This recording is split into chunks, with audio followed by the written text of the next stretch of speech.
공동체 성경 읽기 319일차 쉬운 성경입니다. 사도행전 27장. 우리가 배를 타고 이탈리아로 가기로 결정되자 그들은 황제부대 소속 율리오라는 백부장에게 바울과 다른 죄수들을 넘겨주었습니다. 우리는 아드라무테노에서 온 배를 타고 떠났습니다. 그 배는 아시아 지방의 여러 항구를 거쳐가는 배였습니다. 데살로니가 출신의 마케도니아 사람인 아리스다고가 우리와 함께 가게 되었습니다. 이튿날 우리는 시돈에 도착했습니다. 율리오는 바울에게 매우 친절했습니다. 그는 바울이 자유롭게 친구들에게 갈 수 있게 해주었고 그들이 바울에게 쓸 것을 줄 수 있게 하였습니다.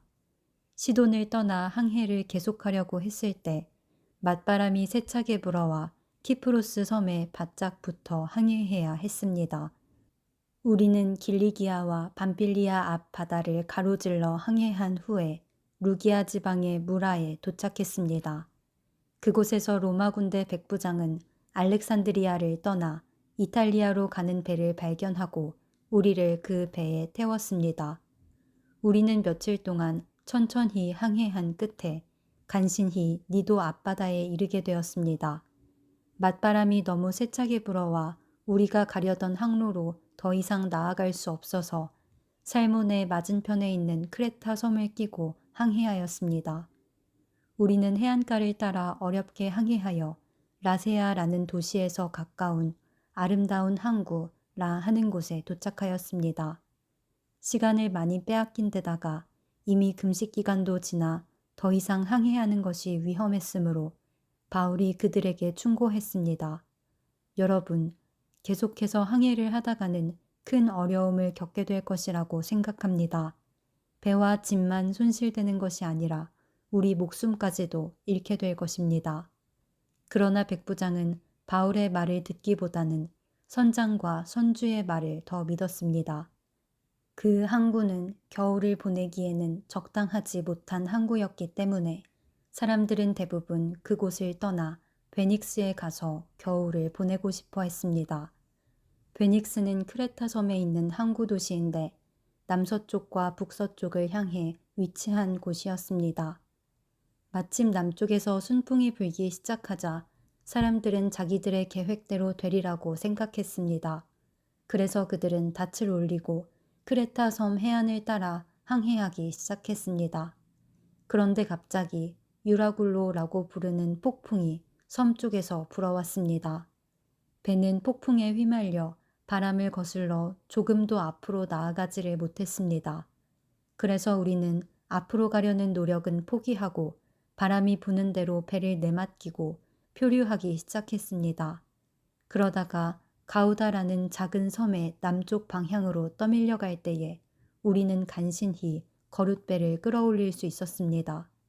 선원들은 거룻배를 끌어올린 다음에 밧줄로 동염했습니다. 그들은 배가 스르디스의 모래톱에 걸릴까 염려하여 돛을 내리고 배를 바람 부는 대로 떠밀려가게 했습니다. 우리가 폭풍에 너무도 시달리자 이튿날에는 선원들이 짐을 바다에 내던졌습니다. 3일째 되는 날에는 배의 장비마저 내어던졌습니다. 우리는 며칠째 해도 보지 못했고 별도 보지 못했습니다. 바람은 계속해서 거세게 불어왔습니다. 결국 우리는 살아남을 수 있다는 희망을 모두 포기하고 말았습니다. 사람들이 오랫동안 아무것도 먹지 못하고 있는 가운데 바울이 일어나 그들에게 말했습니다. 여러분, 내가 크레타 섬을 떠나지 말자고 한 말을 들었어야 했습니다.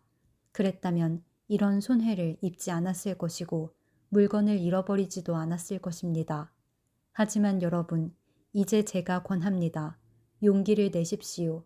이 배만 잃을 뿐 여러분 중에는 한 사람도 목숨을 잃지 않을 것입니다. 지난밤에 나의 주님이요 내가 섬기는 하나님의 천사가 내 곁에 나타나 이렇게 말해 주었습니다. 바울아, 두려워하지 마라. 너는 반드시 황제 가이사 앞에 서야 한다. 하나님께서 너와 함께 항해하는 모든 사람들의 목숨을 너에게 맡겨주셨다. 그러니 여러분, 용기를 내십시오. 나는 하나님을 믿습니다. 모든 일이 하나님의 천사가 내게 말씀하신 대로 이루어질 것입니다. 우리는 반드시 어떤 섬에 밀려가 닿게 될 것입니다. 14일 되던 밤에 우리는 아드리아 바다에서漂流하였습니다. 한밤중에 선원들은 우리가 어떤 섬에 가까워지고 있음을 느꼈습니다. 그래서 물 깊이를 재어보니 약 40m였고 조금 더 가서 다시 재어보니 이번에는 약 30m였습니다. 우리는 혹시 암초에 걸리지는 않을까 염려가 되어 닷 4개를 물에 던져놓고 날이 밝기를 기다렸습니다. 그런데 선원 몇 사람이 배에서 빠져나갈 속셈으로 배 앞쪽에 닻을 더 내린다는 구실로 거룻배를 물에 내렸습니다. 그러자 바울이 백부장과 군인들에게 이 사람들이 배에 남아있지 않으면 당신들마저 구조되지 못합니다. 라고 말했습니다. 그래서 군인들이 밧줄을 끊어서 거룻배를 떼어버렸습니다. 날이 밝을 무렵 바울은 모든 사람에게 음식을 먹으라고 권하면서 말했습니다. 지난 14일 동안 여러분은 마음을 졸이며 지금까지 아무것도 먹지 않고 지냈습니다. 하지만 이제는 음식을 드십시오. 그래야 살아남을 수 있습니다. 여러분 중에 그 누구도 머리카락 하나도 잃지 않을 것입니다. 바울은 이 말을 하고서 모든 사람 앞에서 빵을 들어 하나님께 감사 기도를 드리고 빵을 떼어 먹기 시작했습니다. 그러자 사람들도 용기를 얻어 음식을 먹었습니다. 배 안에 있던 사람들은 모두 276명이었습니다. 사람들은 음식을 배불리 먹고 나서 식량을 바다에 던져 배를 가볍게 했습니다. 날이 밝았습니다. 사람들은 그곳이 어느 땅인지는 알 수 없었지만 그들의 눈에 모래밭이 있는 항만이 눈에 띄었습니다. 그래서 그들은 어떻게 해서든지 배를 모래밭에 대기로 작정하였습니다. 그들은 닷줄을 끊어서 닻을 바다에 내어버리는 동시에 키를 묶은 밧줄을 풀었습니다. 그리고 앞 돛을 올려서 바람을 타고 해안 쪽으로 배를 몰았습니다. 그러나 배는 두 물살이 만나는 곳에 들어가 모래톱에 걸리고 말았습니다. 뱃머리는 꼼짝도 하지 않고 배 뒤쪽은 거센 파도에 부딪혀 깨어졌습니다. 군인들은 죄수들이 헤엄쳐 도망칠까봐 그들을 죽이려고 계획을 짰습니다. 그러나 백부장 율리오는 바울을 살리고 싶어 했습니다. 그는 군인들이 죄수를 죽이지 못하도록 헤엄칠 수 있는 사람은 모두 바다로 뛰어들어 육지로 올라가라고 명령했습니다. 남은 사람들은 널빤지나 부서진 배 조각을 붙잡고 나가게 명령했습니다. 그들은 모두 무사히 육지로 올라왔습니다. 사도행전 28장. 우리는 육지에 무사히 오른 뒤에야 그 섬이 몰타섬이라는 것을 알았습니다. 비가 오고 매우 추웠습니다. 섬 사람들은 우리에게 분에 넘치는 친절을 베풀며 불을 피워놓고 우리를 맞아주었습니다. 바울이 장작을 한 무더기 모아다가 불에 넣었는데 뜨거운 불 때문에 독사가 튀어나와 바울의 손을 물었습니다. 섬 사람들은 독사가 바울의 손에 매달려 있는 것을 보고 이 사람은 틀림없이 살인자다. 바다에서는 살아나왔는지 모르지만 정의의 신이 그를 살려두지 않을 것이다. 라며 서로 수군거렸습니다. 그러나 바울은 그 뱀을 불 속에 떨어버렸고 아무런 해도 입지 않았습니다. 사람들은 바울의 몸이 부어오르거나 그가 갑자기 땅바닥에 쓰러져 죽으리라고 예상했습니다. 그런데 아무리 기다려도 바울에게 아무런 일이 일어나지 않자 그들은 바울을 달리 생각하게 되었습니다. 그들은 바울을 신이라고 불렀습니다. 그 근처에 그 섬의 추장인 보블리오가 땅을 소유하고 있었습니다. 그 사람이 우리를 자기 집으로 초대해서 3일 동안 친절하게 대접해 주었습니다. 때마침 보블리오의 아버지가 열병과 이질에 걸려 자리에 누워 있었습니다. 바울이 그를 찾아가 기도하고 그 사람의 몸에 손을 얹어 그를 낫게 하였습니다. 이 일이 있은 뒤에 그 섬에서 병을 앓고 있는 다른 사람들도 바울을 찾아와 고침을 받았습니다. 그 섬 사람들은 우리를 잘 대접해 주었습니다. 우리가 떠나려고 할 때 그들은 필요한 물건들을 배에 실어주었습니다. 석 달이 지난 후 우리는 그 섬에서 겨울을 보낸 알렉산드리아 배를 타고 뱃길에 올랐습니다. 그 배의 앞에는 쌍둥이 신 표시가 있었습니다. 우리는 수라구사에 배를 대고 3일 동안을 지냈습니다. 그곳을 떠나서는 레기온에 도착했습니다. 그 이튿날 남풍이 불어와서 그곳을 쉽게 벗어날 수 있었습니다. 이틀 만에 우리는 보디올에 닿았습니다. 거기서 우리는 신자들을 만나 그들의 초청을 받고 일주일 동안 그들과 함께 지냈습니다. 그런 뒤에 마침내 우리는 로마에 도착했습니다. 로마에 있는 형제들은 우리가 온다는 소식을 듣고 아비오 광장과 새 여관까지 우리를 마중하러 왔습니다. 바울은 그들을 보자 용기를 얻었으며 하나님께 감사했습니다. 우리가 로마에 도착했을 때 바울은 그를 지키는 군인 한 사람과 함께 혼자 지내도 된다는 허락을 받았습니다. 3일 뒤에 바울은 그곳의 유대인 지도자들을 불러 모았습니다.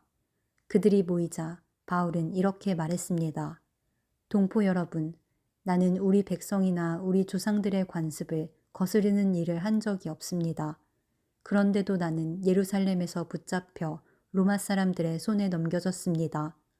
로마 사람들이 나를 신문했으나 내게는 사형을 당할 만한 죄가 없다는 것을 알고 나를 풀어주려 했습니다.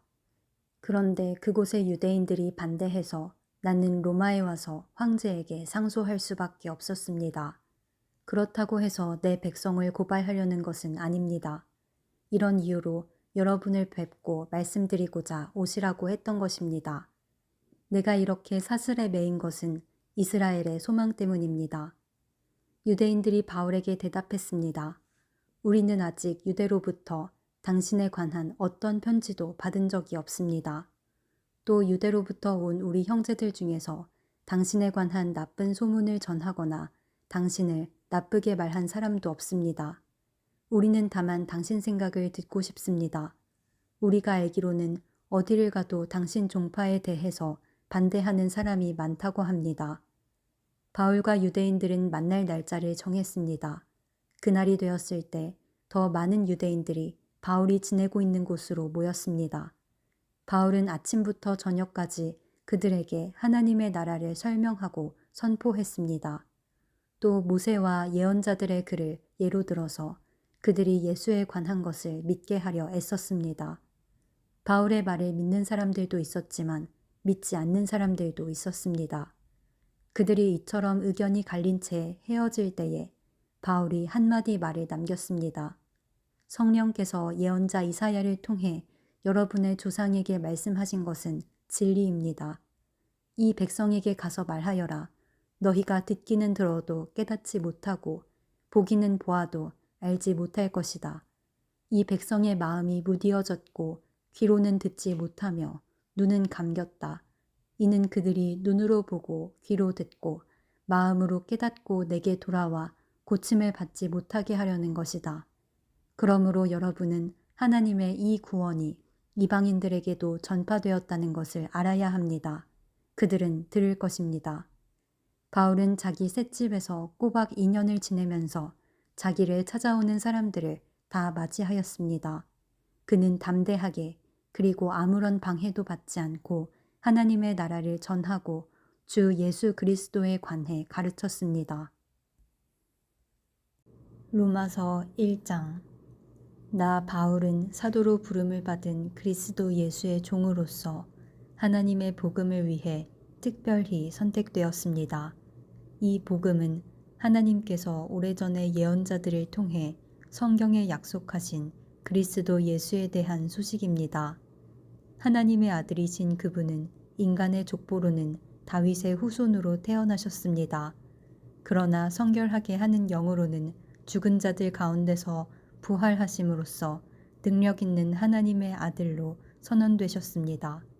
이분이 바로 우리 주 예수 그리스도이십니다.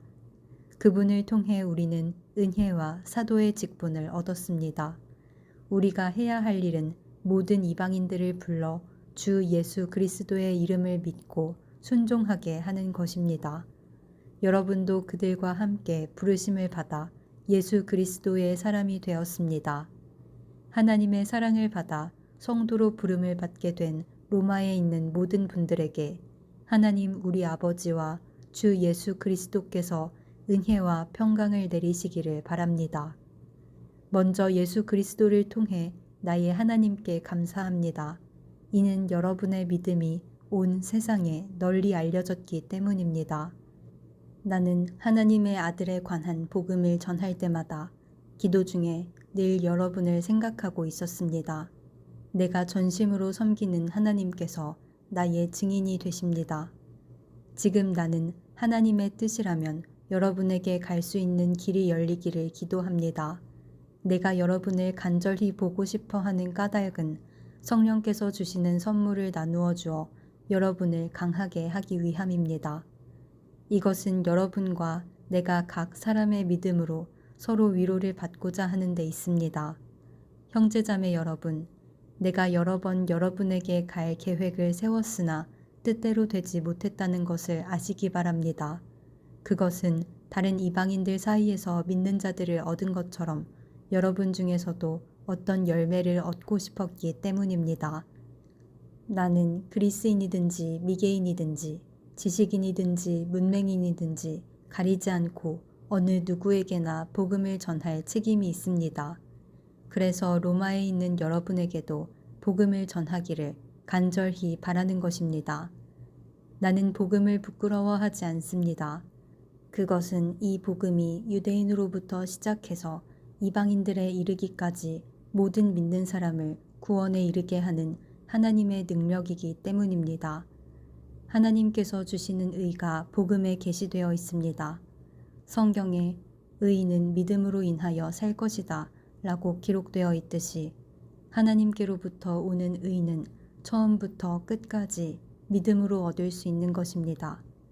하나님의 진노가 하늘로부터 나타나서 불의한 행동으로 진리를 거스르는 사람들이 행한 모든 경건치 않은 것과 불의를 치십니다. 하나님께서는 사람들에게 하나님을 알 수 있게 하셨으므로 사람들 속에 하나님을 알만한 것이 있다는 것은 분명합니다. 세상이 창조된 이래로 하나님의 보이지 않는 성품인 그분의 영원한 능력과 신성은 그가 만드신 만물을 보고서 분명히 알 수 있게 되었습니다. 그러므로 사람들은 핑계를 댈 수 없습니다.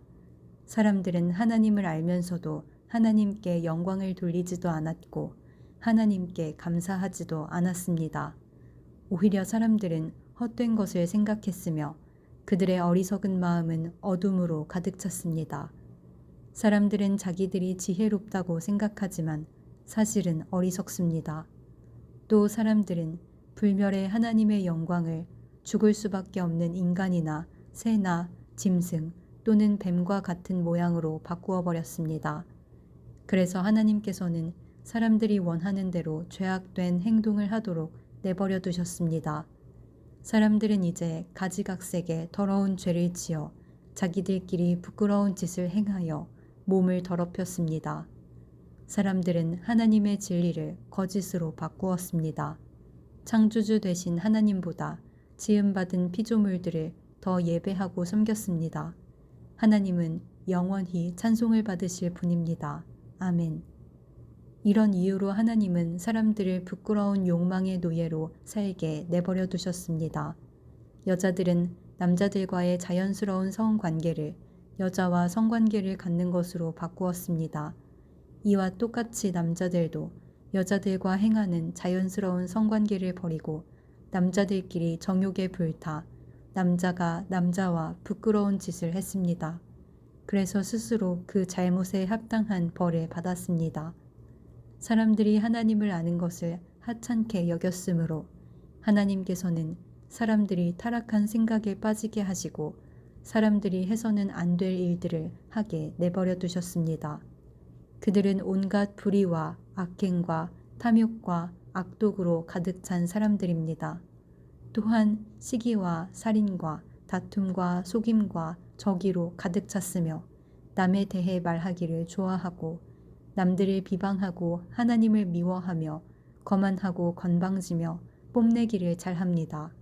그들은 악한 일을 계획하고 부모님께 순종하지 않습니다. 그들은 양심도 없으며 약속을 지키지 않으며 친절하지도 않고 동정심도 없습니다. 사람들은 그런 일을 행하는 사람은 죽어 마땅하다는 하나님의 의로우신 법을 알면서도 자신들만 그런 악한 행동을 계속하는 것이 아니라 그런 행동을 저지르는 다른 사람들까지 잘한다고 두둔합니다. 로마서 2장. 그러므로 다른 사람을 판단하는 사람도 변명할 수 없게 되었습니다. 다른 사람을 판단하는 사람은 자신도 똑같은 행동을 하고 있으므로 자기 자신을 판단하는 셈입니다. 이런 일을 행하는 사람들에게 하나님께서 의로운 심판을 내리시리라는 것을 우리는 알고 있습니다. 악한 일을 행하는 사람들을 판단하면서 실은 자신도 똑같은 일을 하고 있는 사람에게 한마디 하겠습니다. 그대가 혹시라도 하나님의 심판을 피할 수 있다고 생각합니까? 그렇지 않다면 하나님의 자비로우심이 여러분을 회개로 이끄신다는 것을 깨닫지 못하고 그분의 자비로우심과 넓으신 아량과 오래 참으심의 풍성함을 멸시하는 것입니까? 어리석게도 이런 사람은 완고하고 회개하지 않음으로 말미암아 하나님의 의로우신 심판이 나타나는 날에 받을 진노를 스스로 쌓고 있습니다. 하나님께서는 각 사람이 행한 그대로 갚아주실 것입니다. 인내로써 선한 일을 행하며 영광과 존귀와 영원한 것을 구하는 사람들에게는 하나님께서 영생을 주실 것입니다. 그러나 이기적인 욕심만 가득하여 진리를 거스르고 옳지 않은 것을 따르는 사람에게는 하나님께서 진노와 화를 내리실 것입니다. 악한 일을 행하는 모든 사람에게 환난과 고통이 있을 것입니다. 유대인으로부터 시작해서 이방인들에게 이르기까지 그러할 것입니다. 그러나 선한 일을 행하는 모든 사람에게는 영광과 존귀와 평강이 있을 것입니다. 유대인으로부터 시작해서 이방인들에 이르기까지 그리할 것입니다. 그것은 하나님께서 모든 사람을 차별하지 않으시기 때문입니다. 율법을 모르는 사람들이 죄를 지으면 율법과 상관없이 망할 것이요. 율법을 아는 사람들이 죄를 지으면 율법에 따라 심판을 받을 것입니다. 그것은 하나님 앞에서는 율법을 듣는 사람이 의로운 사람이 아니라 오직 율법을 행하는 사람이라야 의롭다고 인정받기 때문입니다. 이런 까닭에 율법을 가지고 있지 않은 이방인들이 본성에 따라서 율법이 요구하는 대로 행하였다면 그 사람은 율법을 가지고 있지 않지만 자신이 자기에게 율법이 되는 것입니다. 이런 사람들은 율법이 요구하는 것이 그들 마음속에 새겨져 있는 것을 보여주며 그들의 양심이 그것을 증언하고 그들의 생각이 그들의 잘못을 고소하기도 하며 그들 자신을 변명하기도 합니다. 이 모든 일은 내가 전파한 복음대로 하나님께서 예수 그리스도를 통해 사람들의 비밀스러운 삶들을 심판하실 때 일어날 것입니다. 자신을 유대인이라 부르는 여러분은 어떠합니까? 여러분은 모세의 율법을 의지하며 하나님과 사귄다고 자랑합니다. 여러분은 하나님의 뜻이 무엇인지도 알며 율법을 배웠기 때문에 무엇이 옳은지도 분별할 수 있습니다. 여러분은 스스로가 앞 못 보는 사람의 인도자요, 어둠 속에 있는 사람의 빛이라고 확신하고 있습니다. 또 율법에서 지식과 진리의 근본을 터득했다고 하면서 여러분 자신을 어리석은 사람의 교사요, 어린아이의 선생이라고 생각합니다. 그러는 여러분이 다른 사람은 가르치면서 왜 여러분 자신은 가르치지 않습니까? 다른 사람에게는 도둑질하지 말라고 설교하면서 여러분 자신은 왜 도둑질을 합니까? 간음하지 말라고 말하면서 여러분은 왜 간음을 행합니까? 우상은 미워하면서 여러분은 왜 신전에 있는 물건을 훔칩니까? 율법이 있다고 자랑하면서도 그 율법을 지키지 않음으로써 하나님을 욕되게 하는 까닭은 또 무엇입니까? 너희 때문에 하나님의 이름이 이방인들 사이에서 욕을 먹고 있다고 성경에 기록된 말씀과 어쩌면 그렇게도 똑같습니까? 여러분이 율법을 지키면 여러분이 받은 할례는 가치 있는 것이 되지만 율법을 지키지 않으면 여러분은 할례를 받지 않은 사람처럼 되고 맙니다. 반대로 할례를 받지 않은 이방인이 율법이 명하는 내용들을 지키면 하나님께서는 그 사람을 할례를 받은 사람으로 여기지 않겠습니까? 할례는 받지 않았어도 율법을 지키는 사람이 할례는 받았으나 율법을 어기는 여러분을 오히려 율법의 파괴자라고 판단할 것입니다. 그러므로 겉모습만 유대인인 사람은 진정한 의미에서 유대인이 아닙니다. 그리고 몸에만 행해진 할례는 진정한 의미에서 할례가 아닙니다. 마음으로 유대인인 사람이 진정한 의미에서 유대인입니다. 그리고 율법이 아니라 성령을 따라 마음에 받는 할례가 진정한 의미의 할례입니다. 그런 사람은 사람이 아니라 하나님께로부터 칭찬을 받습니다. 로마서 3장. 그렇다면 유대인이 이방인보다 더 나은 것은 무엇입니까? 또 할례의 가치는 무엇이겠습니까? 모든 면에서 많이 있습니다. 첫째로 중요한 것은 유대인들이 하나님의 말씀을 맡았다는 사실입니다. 그런데 만일 유대인 중에 하나님을 믿지 않는 사람이 있다면 어떻겠습니까? 이 사람들이 믿지 않는다고 해서 하나님의 신실하심이 무효가 되겠습니까? 절대로 그렇지 않습니다. 설령 모든 사람이 거짓말쟁이라 하더라도 하나님은 참되십니다. 성경에도 이렇게 기록되어 있습니다. 주께서는 주님의 말씀으로 의로우심을 나타내시고 심판하실 때 주님께서 이기실 것입니다. 내가 사람들이 사용하는 논리의 방식대로 말해보겠습니다. 우리가 의롭지 못한 것 때문에 하나님의 의로우심이 더욱 밝히 드러날 경우 뭐라고 말하겠습니까? 우리에게 진노를 내리시는 하나님을 의롭지 못하다고 하겠습니까? 결코 그럴 수 없습니다. 하나님께서 의롭지 못하시다면 어떻게 하나님께서 세상을 심판하시겠습니까?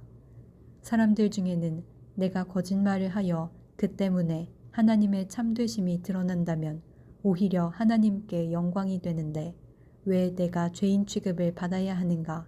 라고 우기는 사람도 있을 것입니다. 이것은 마치 선한 결과를 얻기 위해 악을 행하자 라고 말하는 것과 같습니다.